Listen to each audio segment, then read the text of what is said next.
Hey everyone, thanks for checking in today. This is Erin Denali.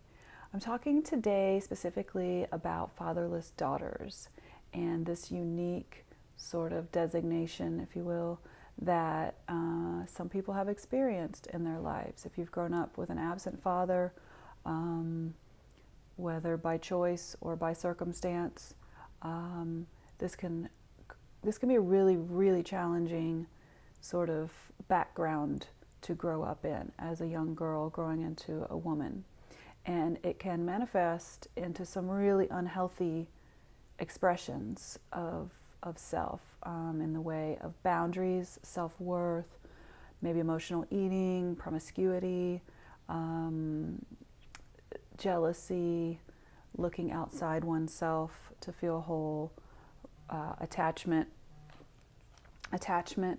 styles that are not healthy.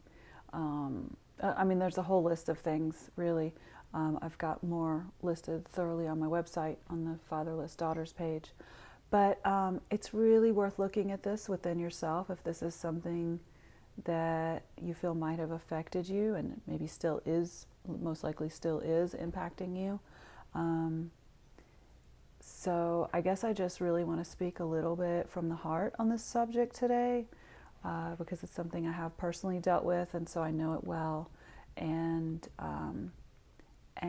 it did really impact my life in a lot of unhealthy ways, and it took me a lot of time to really unpack that and do some self-inquiry work around that and how that showed up in my life.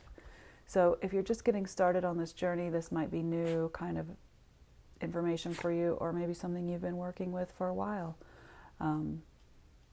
What I've determined is that whatever expression it shows up in, it usually all comes back to self-worth and this view we have of ourselves and how we value ourselves or don't value ourselves, usually more commonly.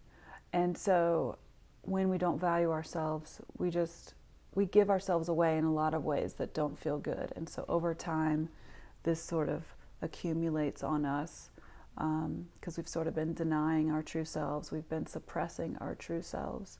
And that can be really dangerous. It can be really dangerous and really painful. Very painful. So if this is something you've dealt with, I'm glad you're here. I'm glad you found your way. I hope you're finding some support that you need around this area of your life, because it probably is literally impacting every single aspect of your life, whether you realize it or not. From being an overachiever at work to having failed relationships, or even being an emotional eater.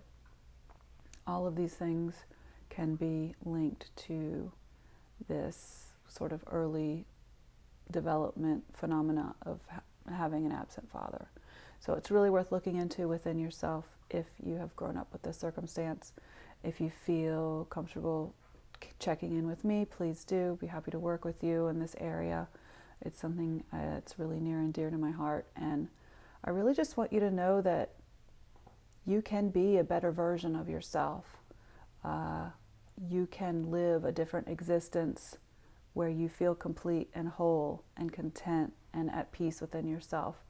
And I don't know where you are on your journey right now, but I know the times where I was not in that place. It is a terrible feeling. It's a terrible feeling. So I just don't wish that on anyone, really.